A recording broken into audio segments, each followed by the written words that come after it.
Take your seats. Yeah. Before we proceed to the substantive discussions, the committee will deal first with some administrative matters.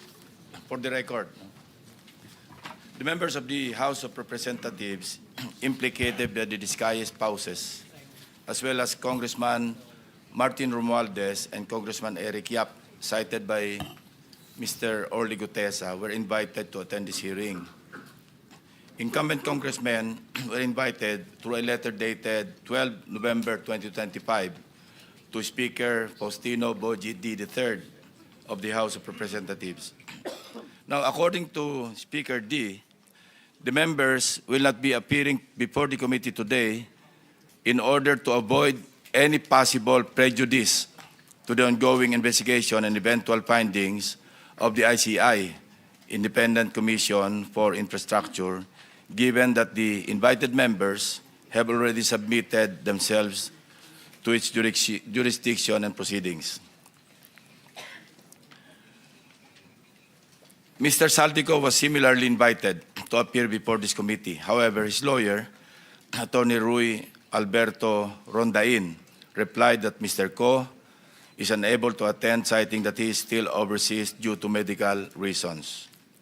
Let me state clearly that this committee takes strong exception to the statement made by Attorney Rondain.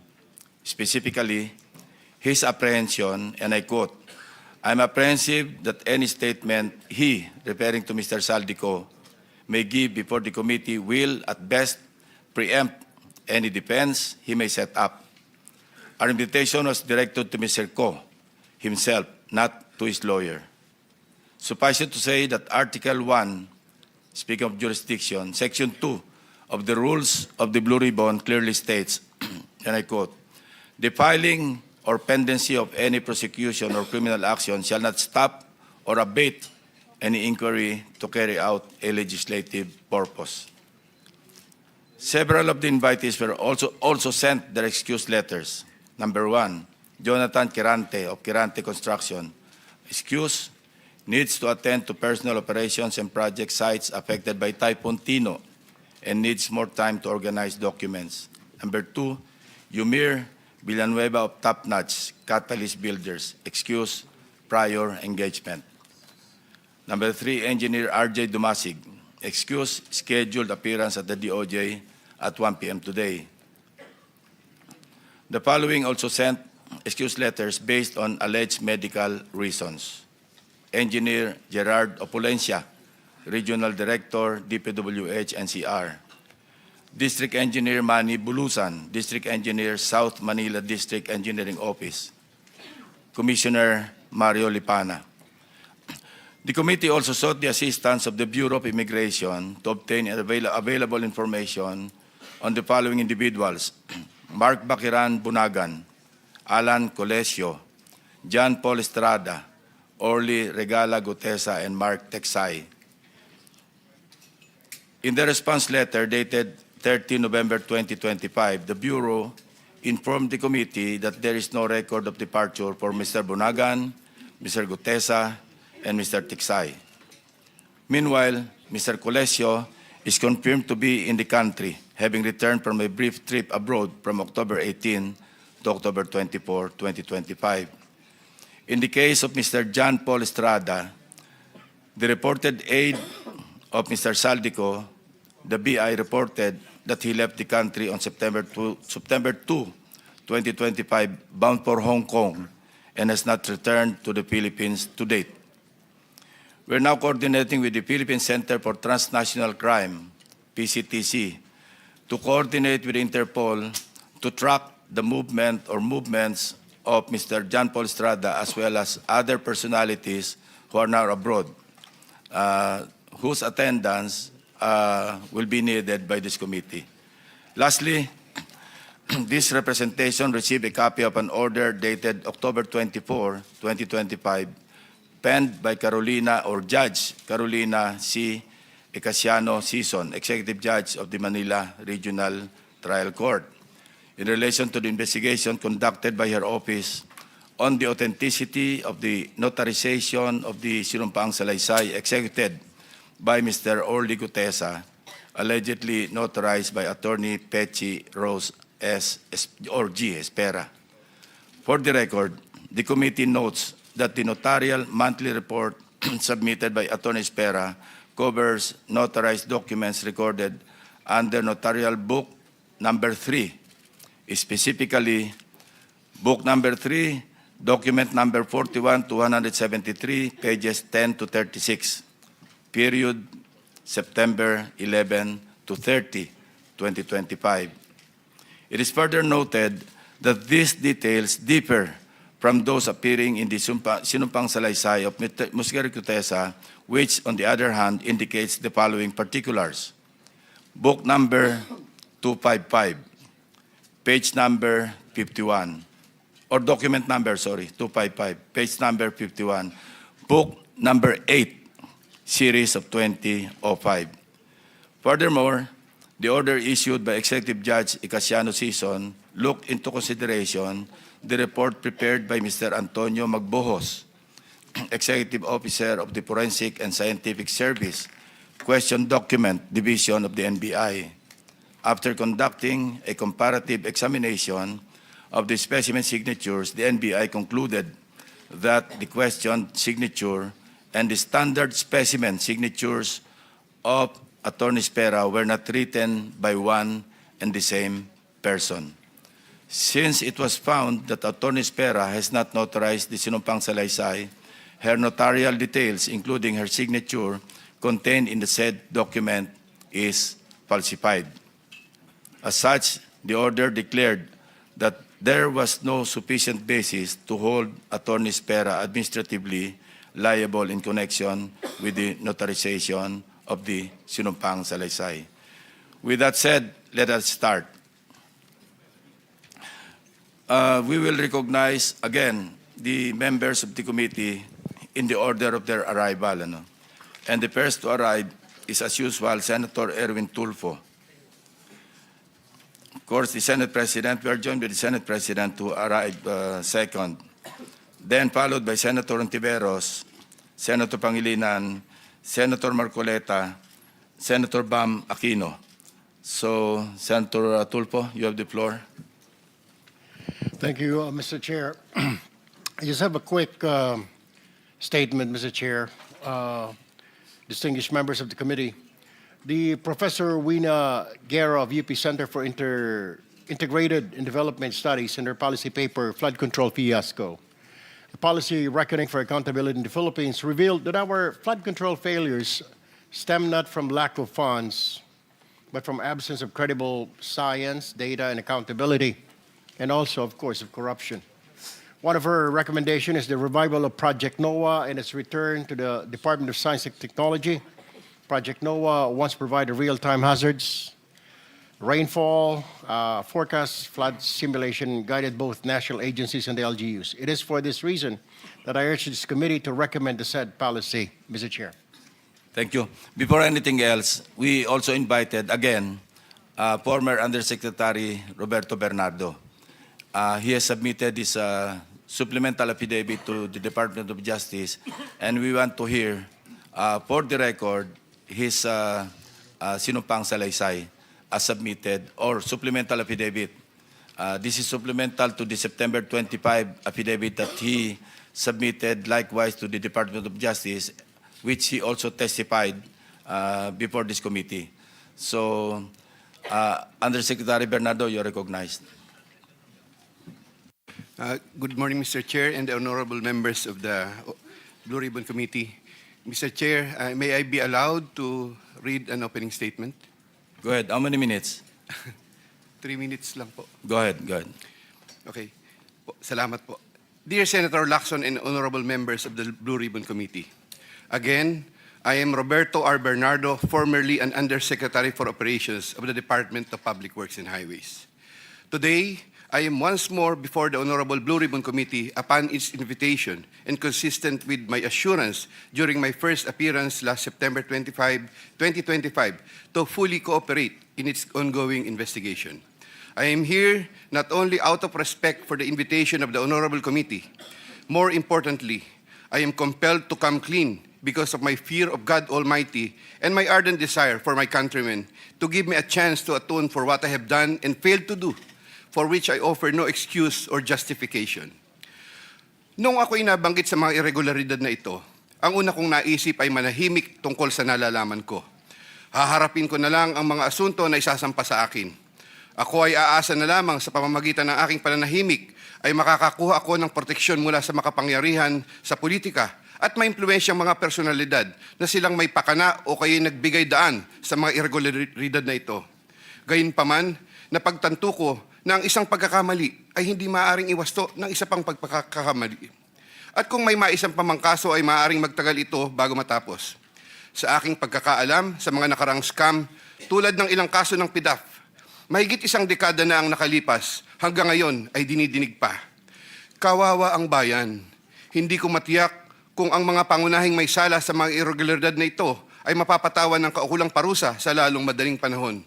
Gayunpaman, umaasa ako na sa pamamagitan ng kasulukuyang mga pagdinig ay makakabuo ang ating mga mambabatas ng kaukulang batas na hindi lamang tutugon sa epekto ng mga maanumalyang gawain ito, kundi na rin makakapigil sa pag-ulit nito.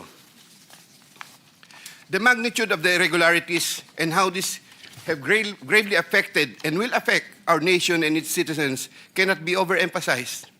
I am committed to disclose everything that I know regarding these anomalies, particularly the complicated and ingenious ways by which these were carried out and perpetrated all these years.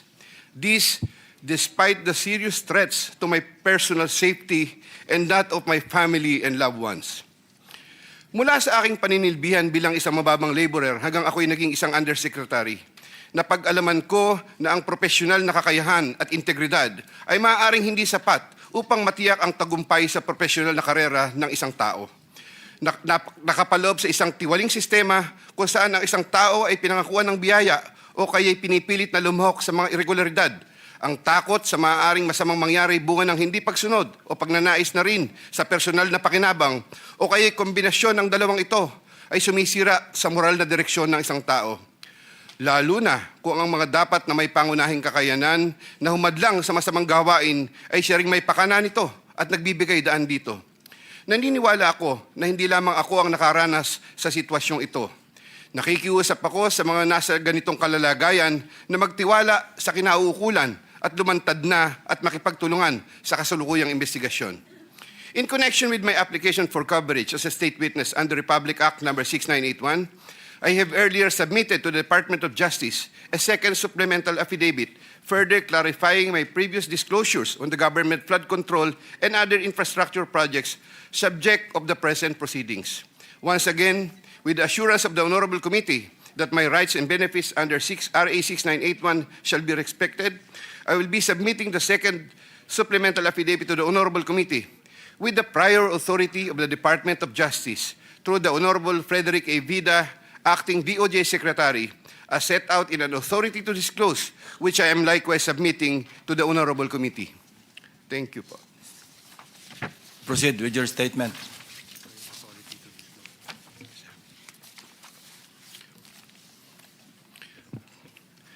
Second supplemental affidavit. I, Roberto R. Bernardo, Filipino, of legal age and a resident of Panfilo City, Bulacan, under oath, hereby depose and state. I am submitting this second supplemental affidavit consisted with my desire to set forth my knowledge about the irregularities in government flood control and other infrastructure projects, as well as to obtain peace of mind and preserve the truth. Among other factors, the contents of this second supplemental affidavit had to be violated by me by making reference to an assortment of personal notes and records, deep thinking, as well as confirming with persons certain details regarding the time, place, manner, and circumstances under which the events narrated hereunder occurred. Moreover, owing to the passage of time and the fact that I am no longer part of the DPWH following my retirement in August 2025, the process of collecting facts and details had progressed slower than expected, contributing to the delay in the submission of this second supplemental affidavit. Also, I would like to make clear that while the facts narrated below are based on my direct personal knowledge and fortified by official DPWH records, the kickback scheme pertaining to the collection and handoff of the commitments to the relevant public officers occur practically without any paper trail. A statement of facts available to all. applicable to all. Over the decades that I worked for the DPWH, it has always been my philosophy to form good working relationships between and among my bosses and or superiors, inferiors and or subordinates, and other colleagues, even without the promise or expectation of a reward or personal advantage. I would rather troubleshoot problems than develop enemies and immediately address all concerns. I would do this so that I can effectively perform my duties and responsibilities under the DPWH. Unfortunately, this professional orientation of mine has forced me to compromising situations that include the matters narrated hereunder.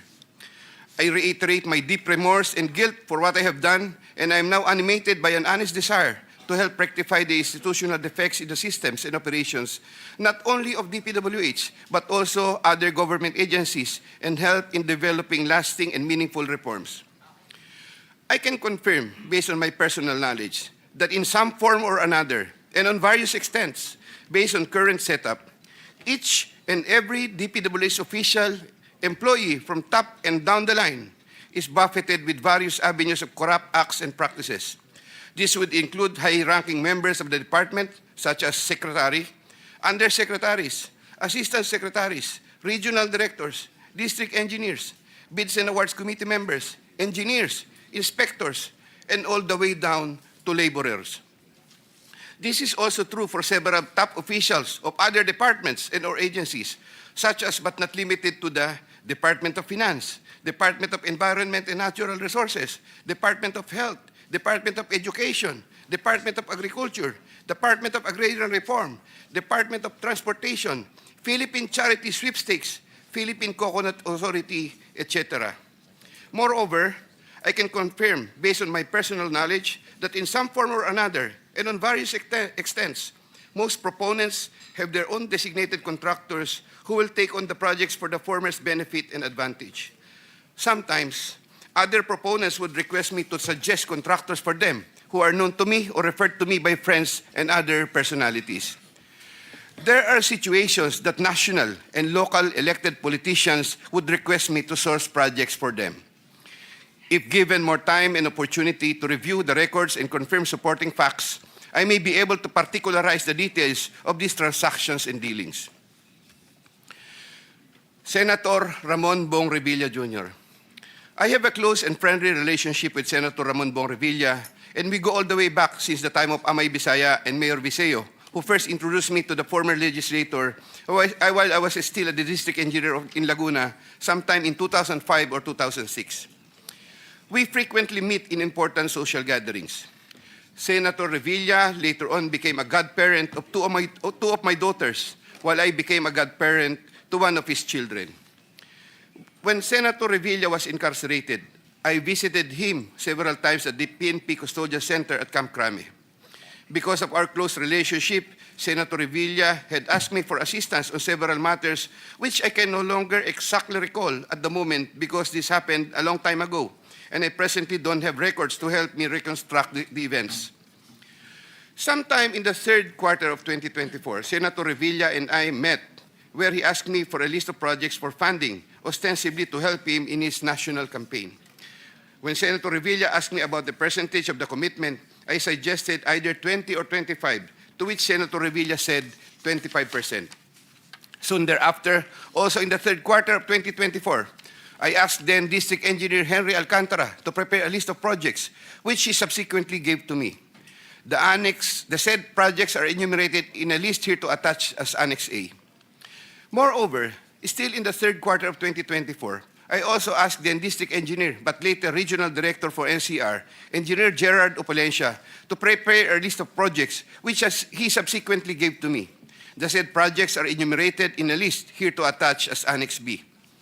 I had the list of projects totaling 1.5 billion submitted by Engineer Henry and Engineer Gerard, consolidated in one sheet of paper, and gave the same to Senator Revilla in the third quarter of 2024.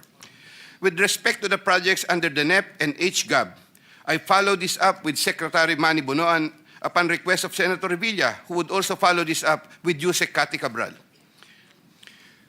The White House compound is the ancestral home of the Revillas with the large Blue Gate entrance at the time.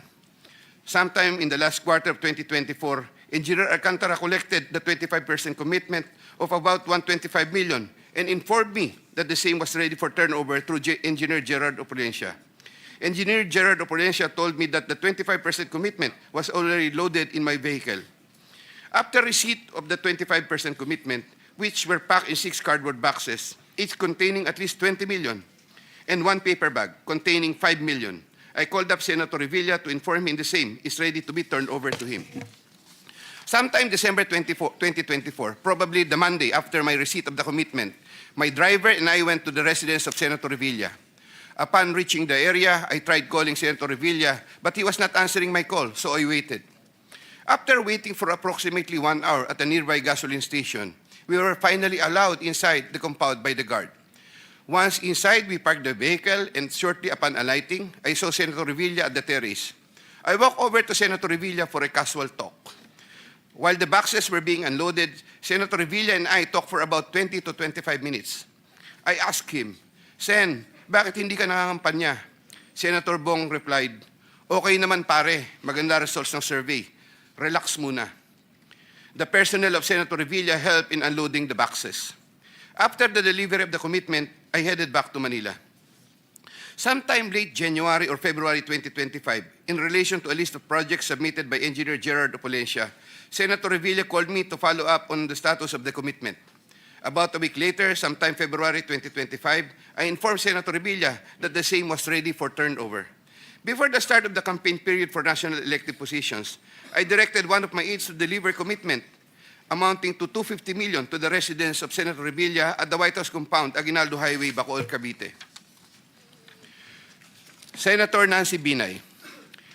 Carlin Yap Villa is the aide of Senator Nancy Binay, who transacted with me regarding the latter's projects and commitment. If I recall correctly, I first met Carlin in the year 2018 during the budget season at the Senate. Eventually, sometime 2019, Yusek Trigib Olivar, whom I knew very well, endorsed Carlin to me. From then on, Carlin would contact me directly to follow up the status of different matters. Sometime fourth quarter in 2022, Carlin, claiming to act on behalf of Senator Binay, asked my help for the transfer of an assistant district engineer in Mindanao to another district, a request which I endorsed to Sec. Bunoan. Sometime during the third to fourth quarter of 2022, Carlin requested on behalf of Senator Binay for a list of projects worth around 1.882 billion with 12% commitment. The said projects are enumerated in a list here to attach as Annex C. I got 3% of 1.882 billion. I prepared a list of projects within my area of jurisdiction with the help of DPWH officials, but could not recall at this time exactly who among them gave me the list. But I can recall that it was Engineer Manny Bulusan who coordinated the collection of the commitment. Eventually, during the first quarter of 2023, the commitment was delivered to Carlin for Senator Binay in several tranches in Makati and Quezon City. But I could not recall at this time the details of the deliveries, but I undertake to submit additional information thereon. Sometime last quarter of 2023, Carlin again asked for Senator Binay a list of projects for inclusion and funding under the 2024 GAA, which I provided with the help of Engineer Gerard Opulencia and Engineer Henry Alcantara. The total list of projects initially amounted to 2.5 billion, but which was reduced to 1.672 billion. The said projects are enumerated in the list here to attach as Annex D.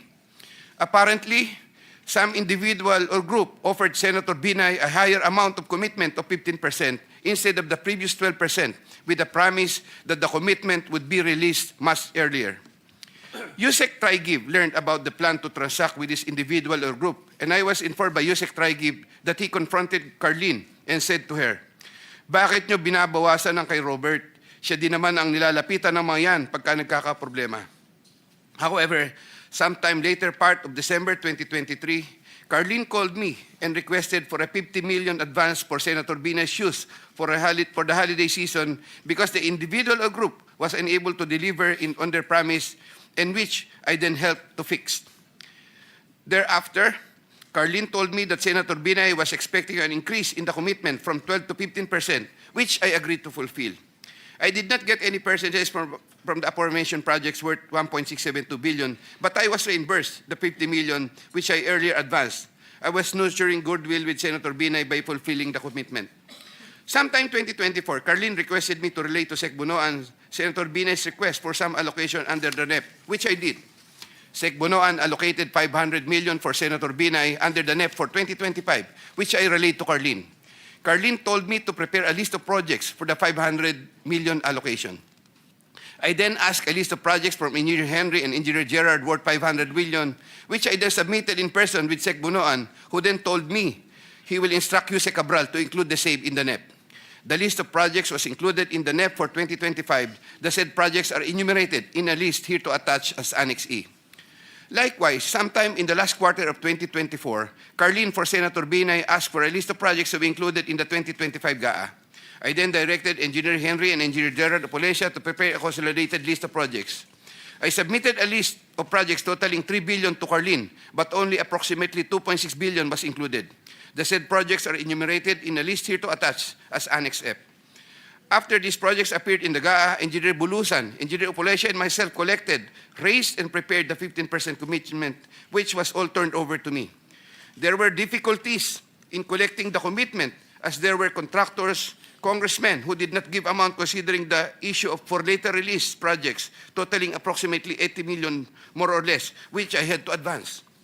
Despite this total commitment collected and raised for Senator Binay was 15% of 1.2 billion or around 468 million more or less. I earlier mentioned that the 37 million more or less was delivered at Horseshoe Village, Quezon City, which refers to the amount collected by Engineer Henry Alcantara. But upon full recollection, there were two deliveries. The first delivery amounted to 340 million at a house in Horseshoe Village, Quezon City, and the second delivery amounted to at least 200 million at another house, but also in Horseshoe Village, Quezon City. After the second delivery, Carlene told me, "Kinuha na ni Sir, salamat raw. Hindi ka raw kakalimutan sa Makati." The Sir refers to the husband of Senator Binay. I did not get any percentages from the projects worth 3,120 million for NEP and GAA for Senator Binay. Senator Chis Escudero and Maynard Ngu. I met Maynard Ngu at the Manila City Hall during the term of Mayor Erap, and while I was the city engineer of Manila sometime in 2013. Maynard Ngu is a familiar figure in the social political circles, as he would be handling substantial donations to politicians during election season, including the distribution of mobile phones.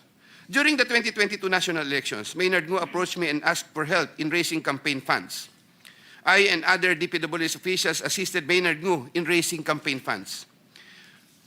These frequent interactions with Maynard Ngu at the court helped me in building our mutual trust with each other, especially in favor of Senator Escudero, whose interest Maynard Ngu was actively promoting. Maynard Ngu was appointed Special Envoy to China for Trade, Investments, and Tourism in 2023. When Senator Chis Escudero became Senate President in 2024, Maynard Ngu approached me and asked for a list of projects for Senator Chis Escudero. Thereafter, sometime in November 2024, I asked Engineer Opolencia to prepare a list of projects for Senator Chis Escudero following my conversation with Maynard Ngu. Thereafter, Engineer Opolencia submitted to me a list of projects for funding. The said projects are enumerated in a list here to attach as Annex G. For the projects located in Valenzuela, Engineer Opolencia, through District Engineer Ruel Umali, collected the money for the commitment for Senator Chis Escudero. He delivered the commitment at Diamond Hotel. We saw each other at the Diamond Hotel, and Engineer Opolencia told me, nasa inyo na po, boss. When I asked my driver to confirm, the driver told me, nasa akin na po, okay na po. For the projects located in Marinduque, Engineer Opolencia, through Regional Director Ryan Altea, collected the commitment for Senator Chis Escudero. He delivered to me the commitment at Diamond Hotel. Engineer Opolencia called me and said, "May papadala ako sa inyo ngayon. Sa iyo ngayon, dadalhin na lang po sa Diamond." Later, the driver told me, "Nasa akin na po, okay na po."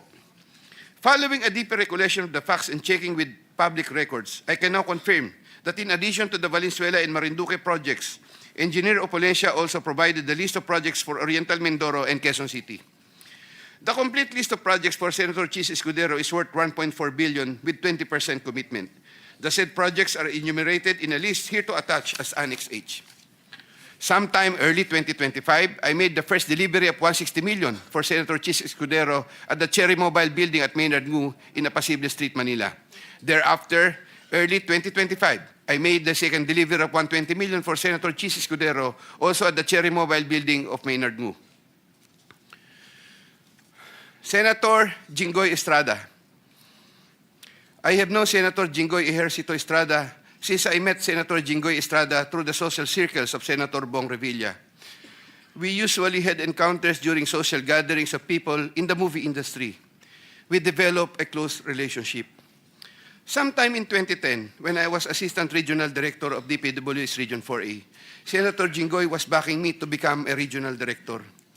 When I failed to become a Regional Director, I applied for the position of City Engineer, and Senator Jinggoy was one of those who recommended me.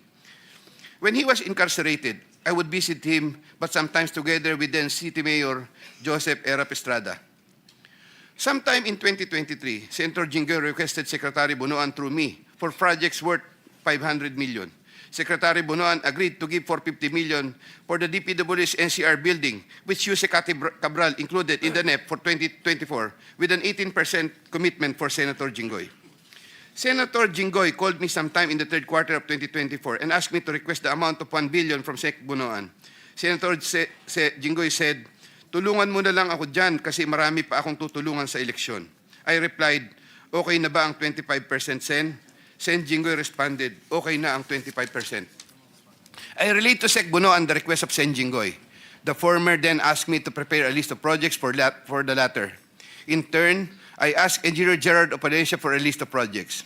When Engineer Opalencia gave me the list, I gave it to Secretary Bunoan, who told me that he will give the same to Yuse Cabral and that the latter will take care of it.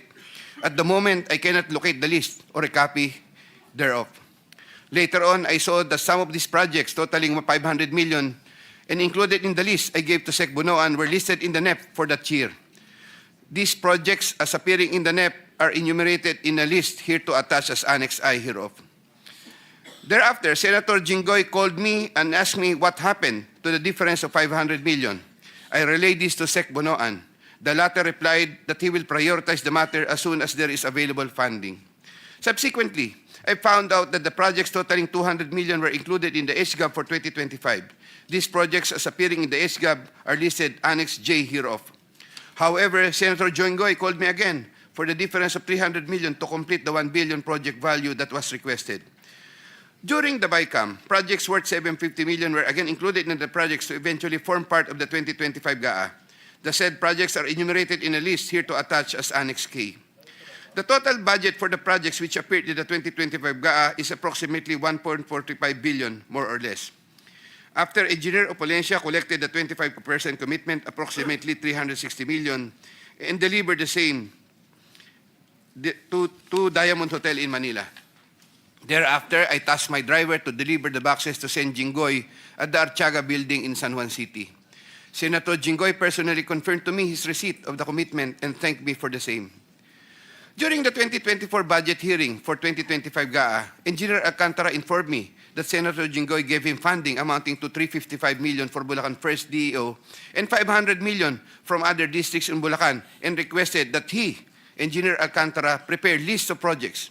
The said projects are enumerated in a list here to attach as Annexes L and L-1 respectively. Later on, sometime in the first quarter of 2025, Senator Jinggoy asked me to get the 25% commitment for the aforesaid list of projects from Engineer Alcantara. Engineer Alcantara then delivered to me the 25% commitment, approximately 213 million, which I delivered to Senator Jinggoy at the Artiaga building in San Juan City. Senator Grace Poe. Sometime third quarter of 2024, J.Y. De La Rosa, a staff of Senator Grace Poe, requested Sec Bunoan through me if Senator Grace Poe can be accommodated in the DPWH NEP. Sec Bunoan told me there is a 500 million for Senator Grace Poe and instructed me to ask the Senator for a list of projects. J.Y. De La Rosa told me to coordinate the matter with Mrs. Patron, a contractor. Mrs. Patron told me to prepare the list. Upon my instructions, Engineer Gerard Opalencia submitted a consolidated list of the following projects, 1 in Laguna and 3 in NCR. These projects are indicated in the list here to attach as Annex M. Thereafter, the list of projects was included in the NEP by Sec Bunoan through Yusek Cabral. Later on, the said projects appeared in the GAA for 2025. There was a 20% commitment collected for Senator Grace Poe. Mrs. Patron, a contractor, collected the commitment for Sen Grace Poe at Diamond Hotel from one of my aides. Congresswoman Mary Mitzi Kahayon Uy. There were projects released in Congresswoman Kahayon Uy's congressional district, which I facilitated. I submitted projects being proposed by her to proponents for funding, the details of which I am still verifying and confirming at the moment. Congressman Florida Robes. There were also projects released in Congresswoman Florida Robes' congressional district, which I facilitated. I submitted projects being proposed by her to proponents for funding, the details of which I'm still verifying and confirming at the moment. Congressman Zaldy. In addition to my statements in my affidavit dated 25 of September 2025, I was told by Engineer Alcantara, Congressman Zaldy would from time to time deal also with engineers Gerard Pacanan, Gerard Opolencia, and Danny Villa. There were times Engineer Gerard Pacanan and Gerard Opolencia would give me certain amounts, supposedly from Congressman Zaldy. Yusek Traigib Olivar of DepEd. In addition to my statements in my affidavit dated 25 of September 2025, I wish to add that I have known Yusek Traigib as early as 2010 when he was still a staff of Senator Bong Revilla. He is a common figure in budget deliberation hearings and by reason of which I had interacted with him on multiple occasions. Yusek Traigib then worked under the office of Senator Edgardo Angara and then later worked under the office of Senator Sani Angara. When Senator Sani Angara became a chairman of Finance, Yusek Traigib and I would have several interactions as part of our work in budget preparations. When Senator Revilla was incarcerated with Senator Jinggoy Estrada, Yusek Traigib and I would frequently call each other so we can help look after the welfare of concerns of Senator Revilla, whom I visited several times with Senator Jinggoy Estrada while they were in detention. Aside from the details I had earlier mentioned in my affidavit dated 25 of September 2025, Yusek Traigib and I also had transactions concerning Senator Angara between 2019 and 2024, where Yusek Traigib received deliveries representing 12% of the projects of Senator Sani Angara, while the latter was chairman of Finance. As I previously mentioned in my affidavit dated 25 of September 2025, Yusek Olivar and I discussed the unprogrammed appropriations supposedly for the Office of the Executive Secretary. Thereafter, DPWH received a special allotment release order, which included projects worth 2.85 billion. The contract IDs for the projects worth 2.85 billion covered by the said SARO can be secured from the records of DPWH Regional Office for Region 3 and the 1st District Engineering Office of Bulacan. Moreover, in the unprogrammed appropriate allocation for 2025, there could have been an additional 12 billion more or less funding, which I am verifying and confirming at the moment. DPWH Secretary Mark Villar and Yusek Cabral. I was appointed Assistant Secretary of DPWH by former President Rodrigo Duterte in 2016 during the term of DPWH Secretary Mark Villar. As Assistant Secretary for Operations, I was assigned over the Visayas regions. While I was Assistant Secretary for Operations, I was introduced to Carlo Aguilar, a cousin of Sec Mark Villar. Yusek Cabral was already the Undersecretary for Planning Service when I became Assistant Secretary. As Undersecretary for Planning Service, Yusek Cabral was working closely with Sec Mark Villar for the allocation, listing, and budgeting of all the DPWH infrastructure projects. While I was Assistant Secretary, I was also later designated as Chairman of the Central Bids and Awards Committee, Central BAC. In the later part of 2017, I was promoted to Undersecretary of the DPWH during the incumbency of Senator Mark Villar and took my oath of office as Undersecretary before him. In the first quarter of 2018, I was designated as Undersecretary for Operations for NCR, 4B, and the 3 Visayas regions. Upon my request, I was replaced as Chairman Central BAC sometime in February 2020 because of political intrigues, as I was reportedly siding with then City of Manila Mayor Isko Moreno, who was vocal against then President Rodrigo Duterte. All of this time, the funding of all projects was cleared through Yusek Cabral for approval by Sec Mark Villar. From time to time, Yusek Cabral would ask me to submit detailed list of projects with regards to lump sum fund allocations of DPWH, which list she sometimes would approve herself or forward to Sec Mark Villar for approval. Among others, this included EDSA and other major roads, project allocations, maintenance of creeks and waterways, etc. The commission for these approved projects was 10% and divided as follows: 50% to Carlo Aguilar, presumably for Sec Mark Villar, 25% Yusek Cabral, 25% for myself. Undersecretary Maria Catalina E. Cabral. As a general rule, with very little exceptions, it is Yusek Maria Catalina Cabral, with the imprimatur of Secretary Mark Villar, and later continued by Sec Manny Bunoan, who had control at the DPWH level to remove, include, add, deduct, or modify insertions of items in the NEP for infrastructure or those pertaining to DPWH. Yusek Cabral would tell me that she would communicate and meet legislators to inform them of the amount of their allocations and ask them for titles of projects that they want to include in the DPWH budget. In a matrix of process flow that I have prepared, which I am attaching here to as Annex N, Yusek Cabral has total influence and authority in preparing and finalizing the NEP for infrastructure. On multiple occasions, I personally delivered and also caused to be delivered cash to Yusek Cabral at her house at Tatalon, Quezon City, and other places.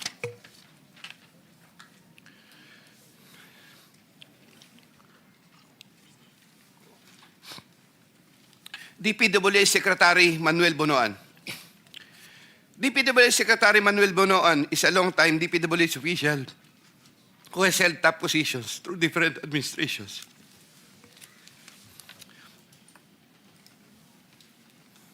I look up to Sec Bonoan and consider him as a mentor. I treasure his guidance and friendship over the years. Prior to Sec Bonoan's assumption as Secretary of DPWH, I was the Undersecretary for Operations and Planning for NCR Visayas, having assumed the said position in 2018. Unlike during the time of Sec Mark Villar, when I was not given much task, even removed as back chairman, and had very limited operational functions during the COVID pandemic period, Sec Bonoan entrusted me with more operational functions and let me work more closely with Yusek Cabral. Sometime in 2022, Sec Bonoan directed me to submit a list of projects for possible inclusion in the NEP for fiscal year 2023 worth around 450 million. Without question and delay, I asked Bulacan First DEO for a list of projects for funding. Thereafter, Engineer Alcantara submitted to me a list of projects for funding under the NEP. Those projects are indicated in the list here to attach as Annex O. In compliance with this order, I forwarded the list to Sec Bonoan. He told me that Undersecretary for Planning Maria Catalina Cati Cabral shall facilitate and ensure the inclusion of these projects in the NEP. Engineer Alcantara gave the 10% of the value of the projects. Similarly, in 2023, Sec Bonoan directed me to submit a list of projects for possible inclusion in the NEP for fiscal year 2024 worth around 150 million. Again, without question and delay, I asked Bulacan First DEO for a list of projects for funding. Thereafter, Engineer Alcantara submitted to me a list of projects for funding under the NEP. Those projects are indicated in the list here to attach as Annex P. In compliance with this order, I forwarded the list to Sec Bonoan. In compliance with this order, I forwarded the list to Sec Bonoan. Sec Bonoan said that Yusek Cabral shall again facilitate and ensure the inclusion of these projects in the NEP. Engineer Alcantara gave 15% of the value of the projects. Also in the year 2024, Sec Bonoan also directed me to submit a list of projects for possible inclusion in the NEP for fiscal year 2025 for the amount of 900 million. I asked Bulacan First DEO for a list of projects for funding. Thereafter, Engineer Alcantara submitted to me a list of projects for funding under the NEP. Those projects are indicated in the list here to attach as Annex Q. In compliance with this order, I forwarded the list to Sec Bonoan. Sec Bonoan said that Yusek Cabral shall again facilitate and ensure the inclusion of these projects in the NEP. Engineer Alcantara gave 20% of the value of the projects. With respect to the commitments collected by Engineer Alcantara narrated above, Secretary Bonoan and I received a percentage. In many instances during budget deliberations, I was tasked by Sec Bonoan to talk to legislators over their funding and other concerns, and to forward these concerns to Yusek Cabral for action and resolution. Sec Bonoan and Yusek Cabral. Every year, including years 2023, 2024, and 2025, Yusek Cati Cabral apportions the budget ceiling for the DPWH's allocable NEP among the districts according to the endorsed programs, activities, and projects, PAPs. Although she would make it appear that 100% allocable NEP had been apportioned, Yusek Cati Cabral would reserve a substantial percentage of that allocable NEP for her and Sec Bonoan's preferred projects. Sec Manny Bunoan would from time to time ask me to take charge of part of his own reserve allocations. The value of the projects that I handled for Sec Bunoan was at least 5 billion per annum for the years 2023, 2024, and 2025, with an average of 15% commitment. Of this 15% average commitment, Sec Bunoan, 75% usually would give, of this 15% average commitment, Sec Bunoan 75% usually would give me 25% of the commitment, with the rest of the commitment shared between him and Yusek Kati Cabral. Yusek Kati Cabral herself took charge of her own reserve allocations. Once again, I humbly reserve the right to submit another supplementary affidavit if warranted in the premises. I attest to the truth of the foregoing statements based on my personal knowledge and authentic records. Mr. Chair, thank you. Thank you. The Vice Chairman, Senator Erwin Tulfo, you may reclaim your time. Thank you, Mr. Chair. Okay. Aside from the tables attached as annexes, may iba ka pa bang ebidensya na magpapatunay po sa inyong sinumpaang salaysay? Mr. Chair, I would of course, I may submit additional documents po pagka po na retrieve from the records. Meron po. All right.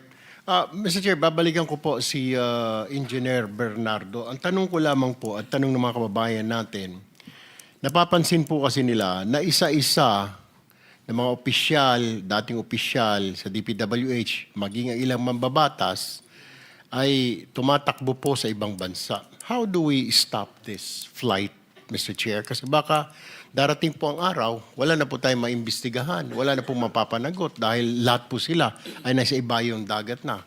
Paano po yun, Mr. Chair? Do we have any plans? Do we have any actions para... I know, Mr. Chair, hindi natin pwedeng pigilan po yan dahil yan po ay karapatan naman nila. Pero dahil may investigasyon po nangyayari, ito po yung accountability, Mr. Chair. You may address your question to the DOJ representative. I think the Prosecutor General, Richard Padulyon, is here. Kindly Thank you, respond. Mr. Chair. Yes. Good morning, Mr. Chair. I believe that while we want all of these personalities who are involved or mentioned in the investigations to just stay in the country during the course of the investigations, we cannot at this time, Mr. Chair, prevent them from traveling because what we can only issue as far as the Department of Justice is a lookout bulletin. A lookout bulletin operates only to check on the records of the passenger who would want to leave, but it would not prevent them from being able to leave the country. There is no legal impediment for them to leave because it would be violative of their constitutional right.